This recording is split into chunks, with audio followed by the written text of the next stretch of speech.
Hi friends, நான் இப்போ என்ன செய்கிறேன்னா சிக்கன் செய்கிறேன்.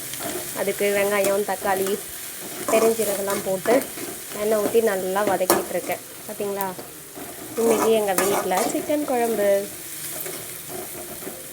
நல்லா வதங்கட்டும். இது நல்லா ப்ரௌனிஷ் ஆகி வர வரைக்கும் நம்ம வெயிட் பண்ணலாம்.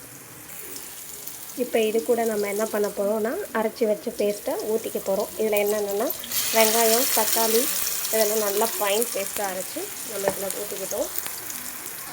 இப்போ இதை நம்ம என்ன நல்லா கிண்டி விட்டுக்கலாம்.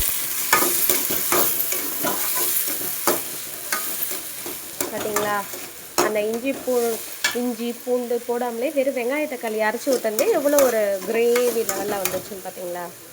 இப்போ இது நல்லா வதங்கட்டும். இப்போ இது கூட இஞ்சி பூண்டு பேஸ்ட்டையும் நம்ம போட்டுக்கிட்டோம். இந்த இஞ்சி பூண்டு பேஸ்ட்டையும் சேர்த்து நல்லா வதக்கி விட்டுக்கலாம். இஞ்சி பூண்டு பேஸ்ட் எவ்வளோ சேர்க்குறோமோ அவ்வளோ போல் இந்த கறி குழம்புக்கு உண்மையிலே ரொம்ப சூப்பராக இருக்கும். இது வதங்கட்டும். இப்போ இது நல்லா வதங்கிடுச்சு. இப்போது இது நல்லா இஞ்சி பூண்டு பேஸ்ட்டு வதங்கிடுச்சு. இப்போ நம்ம என்ன பண்ண போகிறோன்னா நம்ம சிக்கன் எடுத்து வச்சுருக்கோம், அதையும் இது கூட சேர்த்துக்கலாம். சேர்த்தாச்சு. இப்போ இதை என்ன பண்ண போகிறோன்னா இந்த கிரேவி கூட நல்லா கலந்து விட்டுக்கலாம். அப்போ தான் அந்த இஞ்சி பூண்டு பேஸ்ட்டு, வெங்காயம், தக்காளி இதெல்லாம் என்ன ஆகுதுன்னா நல்லா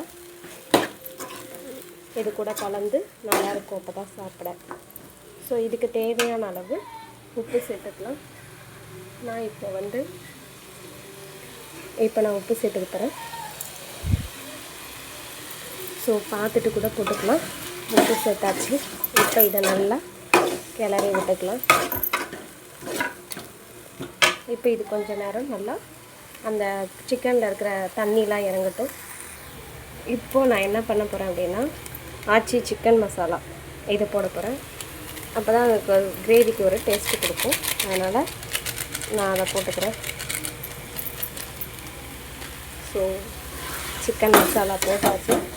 ஸோ நம்ம அதை அப்படியே கிளறி விடுவோம். இதுலேயே ஒரு செம்மையான ஃப்ளேவர் வரும், நல்லாயிருக்கும்.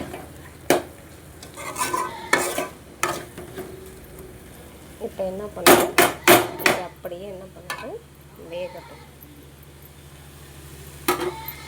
ஸோ இதை கொஞ்ச நேரம் என்ன பண்ணிக்கலாம், நம்ம அப்படி வச்சிடலாம். இதில் ஒரு ஸ்பூன் மிளகாத்தூள் போட்டுக்கலாம். எங்கள் அப்பாவுக்கு காரம் தான் பிடிக்கும், அதனால் காரத்தூள் போட்டாச்சு. குழம்பு வீட்டில் அரைக்கிற மிளகாத்தூள். இப்போது தேவையான அளவு தண்ணி ஊற்றியாச்சு. இதை நல்லா லோ ஃப்ளேமில் வச்சு ஒரு நார்மல் ஃப்ளேமில் வச்சு கொதிக்க விடலாம். இப்போது சிக்கன் கிரேவி ரெடி ஆகிடுச்சு. நாங்கள் கொஞ்சம் தண்ணியாக தான் வச்சு சாப்பிடுவோம். உங்களுக்கு எப்படி பிடிக்குமோ அப்படி செஞ்சு நீங்கள்லாம் எப்படி செய்வீங்கன்றதை கமெண்ட் பண்ணுங்கள். Bye friends.